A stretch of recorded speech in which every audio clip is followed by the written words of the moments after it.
ঠিক আছে।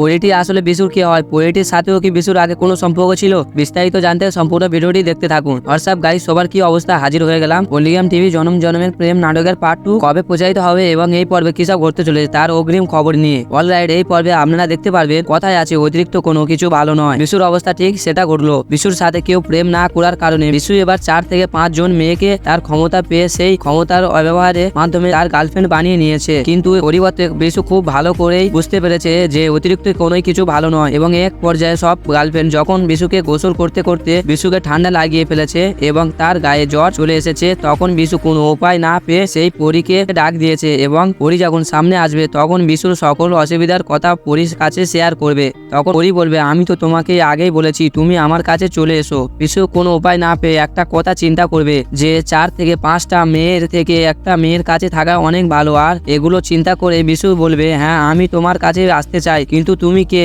তখন পরী বিশুর হাতটি ধরতে চাইবে, তখন বিশু তাকে অনুমতি দেবে হাতটি ধরার জন্য এবং বিশু হাত ধরার পর বিশুর সবকিছু মনে করতে পারবে যে এই পরীর সাথে আগে বিশুর একটা প্রেমের সম্পর্ক ছিল এবং এক পর্যায়ে তাদের বিয়ে হতেও বিয়েটি হয়নি। বিয়ে হওয়ার আগেই পরীটিকে একটা বাজে লোক একটা বোতলের মধ্যে ভরে নদীর মধ্যে ফেলে দিয়েছে, যার কারণে বিশুকে আর পরীটির পায়নি। এইসব দেখে আবার বিশুকেও দেখা যাবে পরীকে ভালোবেসে ফেলবে এবং পরীর সাথে পরীর আস্তানায় চলে যাবে। তো ভিউয়ার্স, জানিয়ে দিচ্ছি এই পর্বটি কবে প্রচারিত হবে। জনম জনমের প্রেম নাটকের পার্ট 2 প্রচারিত হবে জনম জনমের প্রেম নাটকের পার্ট 1 প্রচারে 1 সপ্তাহ পরে। এটি প্রচারিত হবে শুধুমাত্র পল্লিগ্রাম টিভি ইউটিউব চ্যানেল। সুতরাং সবাইকে দেখার আমন্ত্রণ রইল।